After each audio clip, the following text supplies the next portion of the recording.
of praise is number 501, When We All Get to Heaven.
Moving on now to our hymn of preparation. Let's turn in our hymnals to hymn number 296. This is He Keeps Me Singing.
it seems like every year there are more and more people that suffer from a variety of disabilities. And back in the culture of biblical times, usually it was only the most severe disabilities that could keep a person from contributing to the welfare of the family by working, such as if you were paralyzed or lost a leg or limbs or something like that.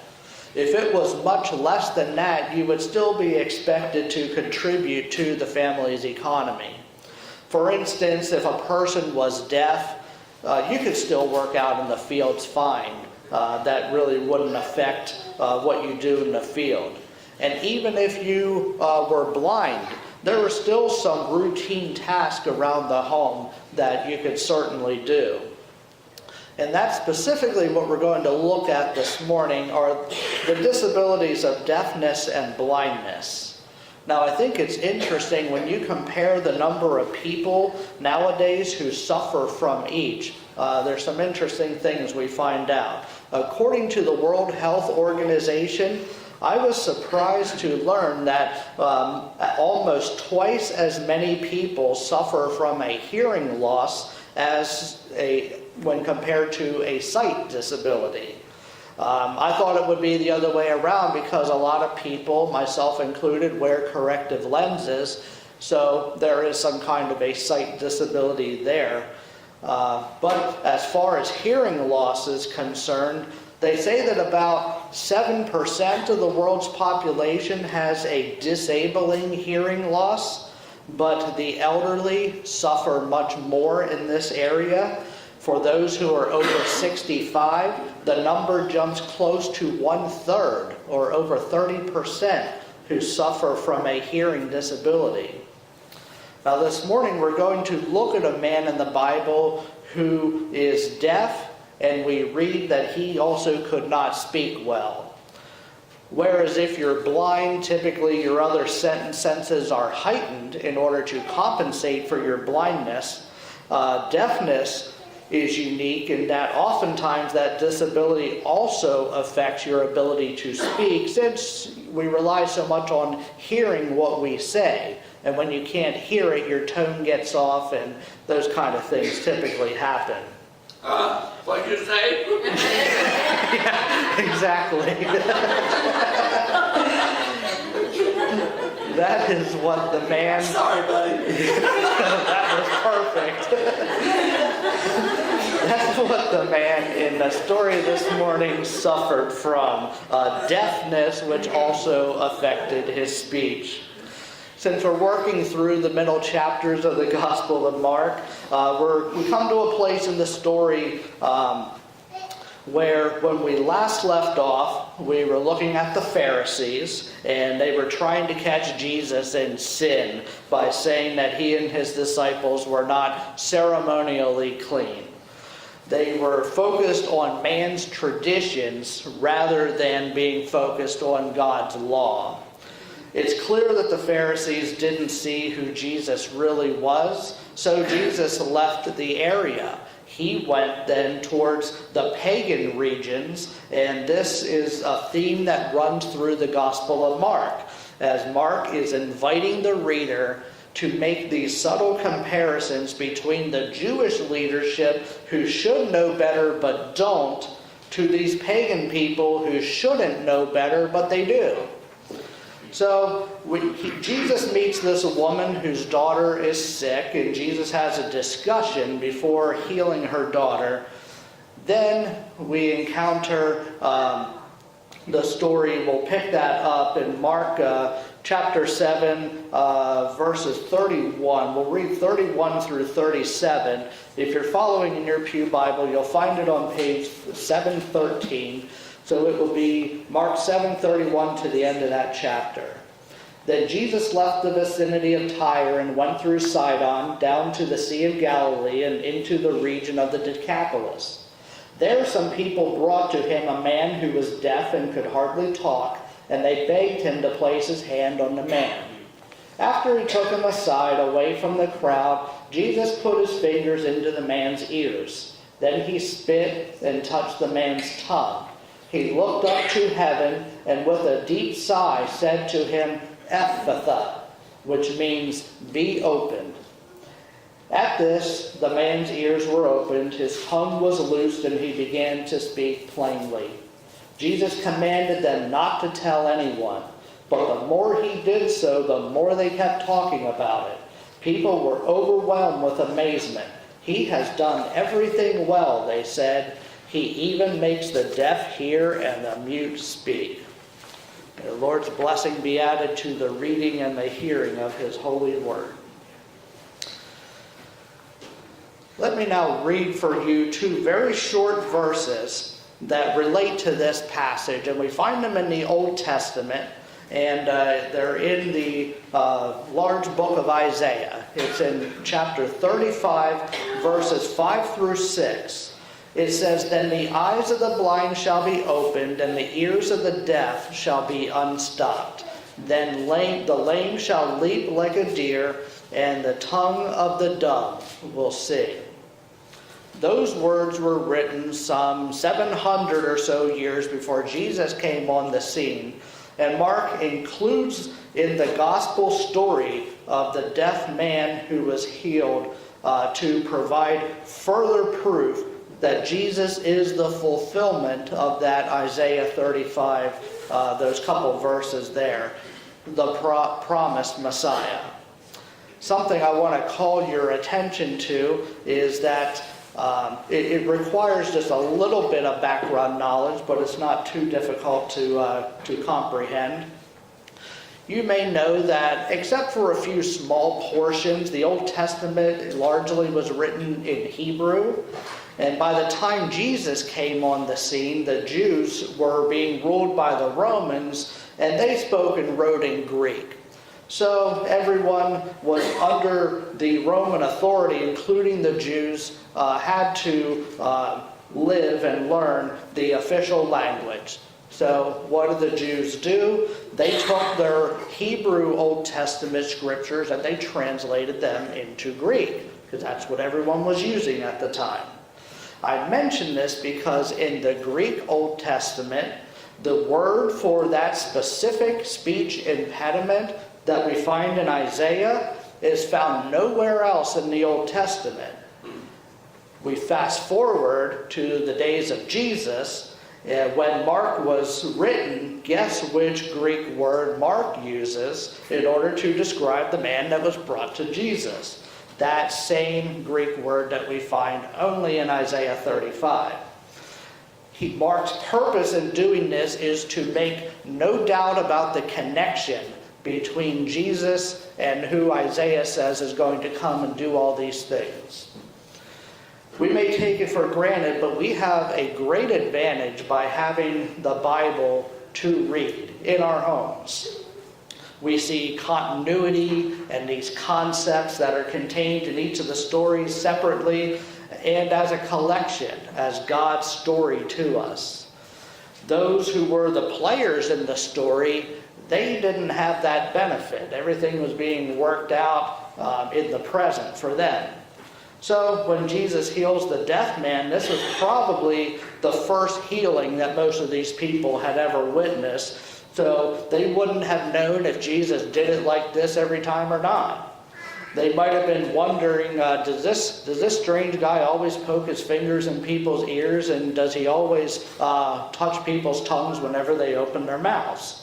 Well, from our perspective, we see how Jesus tailors his method of healing for each individual case. Why is that important?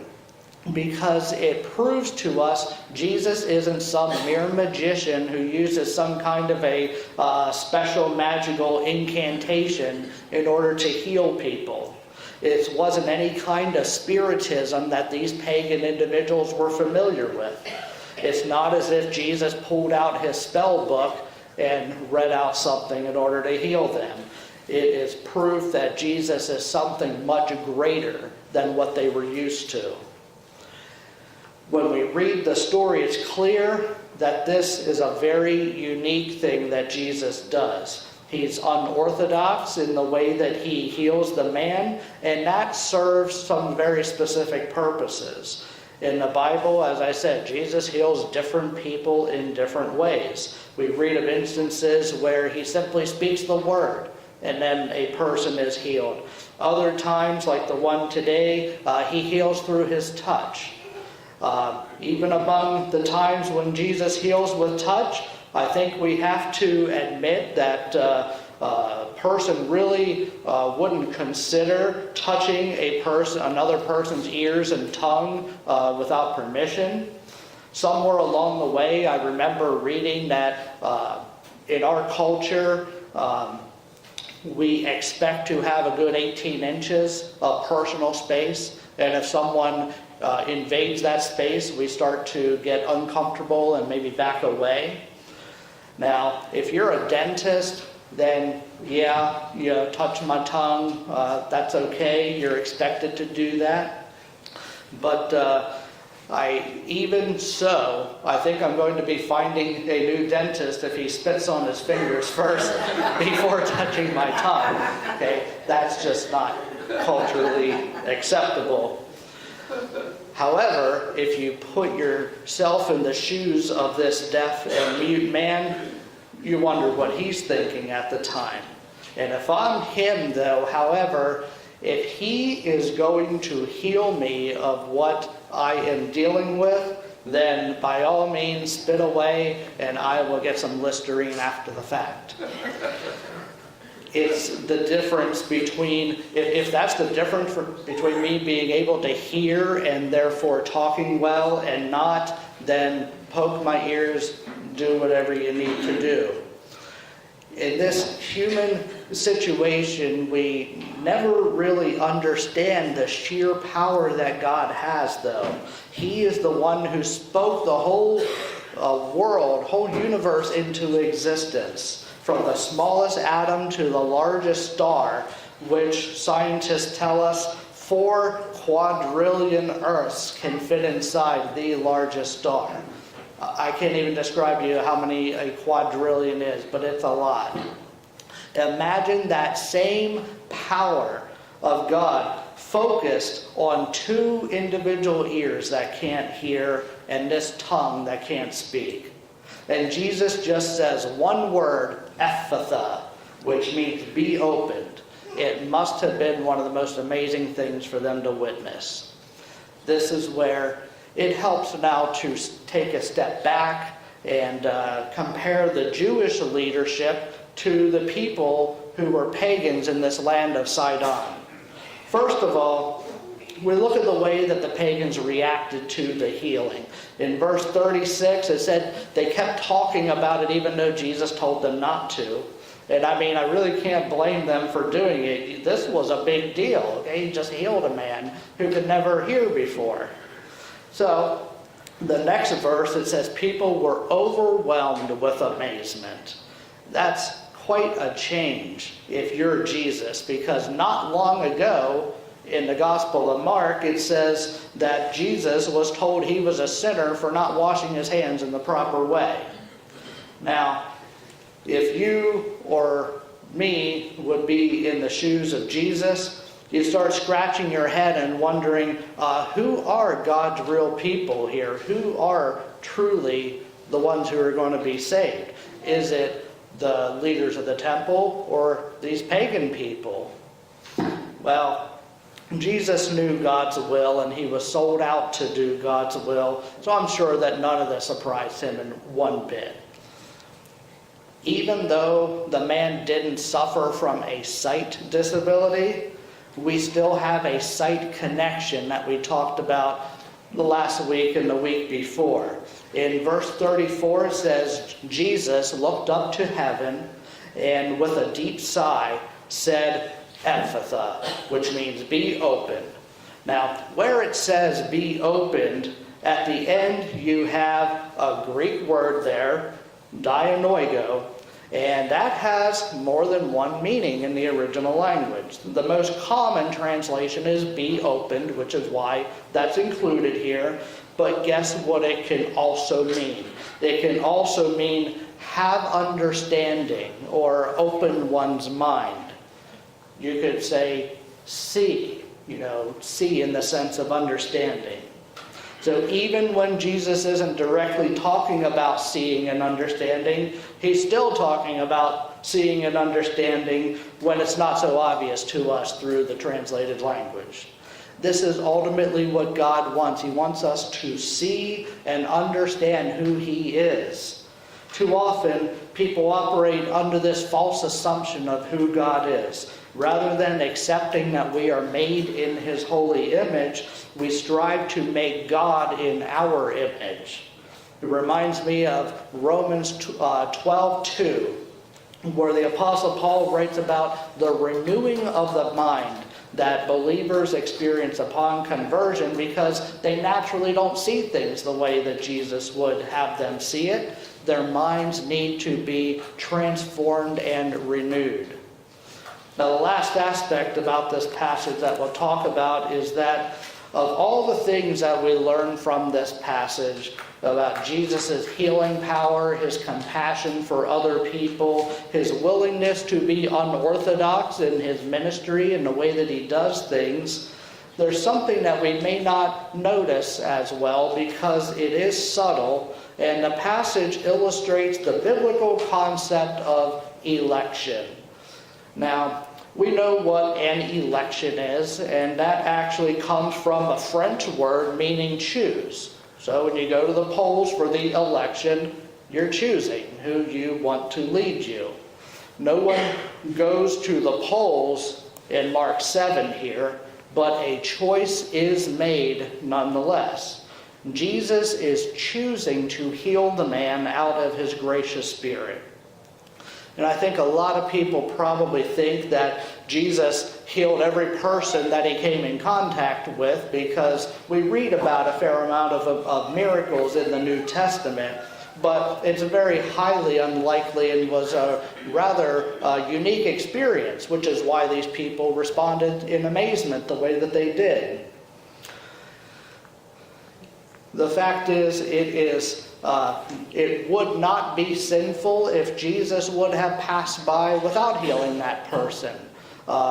It's quite reasonable that there were many people probably in Jesus' life that he came in contact with and were dealing with something that he simply chose not to heal them of for whatever reason. It wasn't God's will that they be healed. And that is not sinful to do that, because it is never required that God be gracious.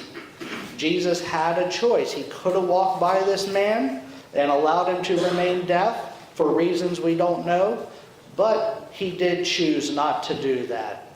And you might say that Jesus elected to help and heal this man.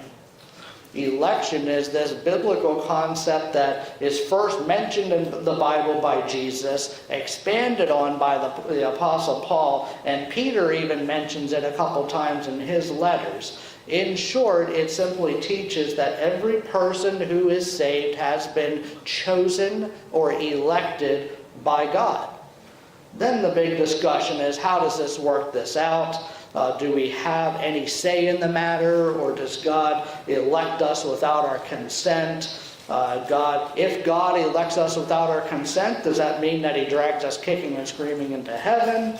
On the other hand, if I have a say in the matter, then why didn't Jesus ever ask his disciples? He simply said, "Follow me." He didn't say, "Do you want to follow me?" So you have this tension between the two camps, and it's a lot more than what we want to delve into today. The fact is that churches have been struggling with this for the last 2,000 years, and it's not going to be settled until he comes back anyway. But what I want everyone to realize is that people in both camps have to admit that there is mystery surrounding their position, and they cannot explain everything related to their position. There are details that are beyond our knowledge in our current situation. The important thing to realize is that we can't let this mystery, these things that we don't understand, stop us from seeking the Lord and trying our our best to believe the truth, because the truth is a reflection of the character of God. This is a lesson that we learn by reading the Gospel of Mark. Look at the deaf man. Once his hearing was restored, did he ask Jesus, Jesus, how exactly did you do that? What was the purpose of putting your fingers in my ears, spitting on your fingers, touching my tongue? Did you really have to do it that way? He didn't question him. He was just so happy and elated that Jesus met him where he was at and healed him of what he was dealing with, his deafness, that all the other stuff didn't make any difference to him. Details, do they matter? Yes and no. There are times when details of our faith are important, but that's not the only thing that there is too. There's a much bigger picture, is the point I'm trying to make here. What I believe the passage teaches us is that there are foundational concepts of faith, as in we see that Jesus healed a deaf man, and we can't compromise on certain black and white aspects. Then you have sort of secondary aspects that are going on. There are the details, the things that we might disagree with other people about, but they don't concern the basics of salvation. That's the important thing there. It would be simple to tell what is foundational and secondary. If someone is going to go and teach Jesus wasn't really the Son of God, he didn't really die on the cross, he just sort of fainted and took a nap or whatever, like people have come up with over the years, that is a violation of a foundational truth of the Christian faith. But if we go and disagree on something as murky as end times, revelation kind of stuff, where there's virtually as many different views as there are people who have read the book, that's something I don't get as bent out of shape about, because it's not foundational to salvation, as long as you believe Jesus is coming back, which is a foundational truth. So all of that is to close by saying that we need to keep going back to our conversion experience, similar to Jesus' healing of the deaf man. The deaf man could not help his situation one bit, just as we can't do anything to help our sinful situation before God elects us and calls us to be his children. This is part of the understanding that Jesus was alluding to whenever he said, be opened. In other words, open your mind, understand, see these things of God that are happening. And that's what happens when Jesus offers us salvation. Our mind is open to a brand new world, like that renewing of the mind I talked about in Romans 12, verse 2. When you experience that kind of healing like this deaf man experienced, why wouldn't you want to go tell other people what Jesus has done for you? In verse 37, again, it says the people were overwhelmed with amazement. He has done everything well. He even makes the deaf hear and the mute speak. They couldn't quit talking about it because that was just the natural reaction of people who have been touched by Jesus. That overwhelming feeling of receiving salvation is similar to what the deaf man must have felt when he first received his sight, and I'm sure that he never once took his sight for granted after that point, just as we should never take our salvation for granted as well. Let's now bow our heads and have a word of prayer. We'll close our service this morning by singing together our hymn of dedication. This is number 177, God Be With You.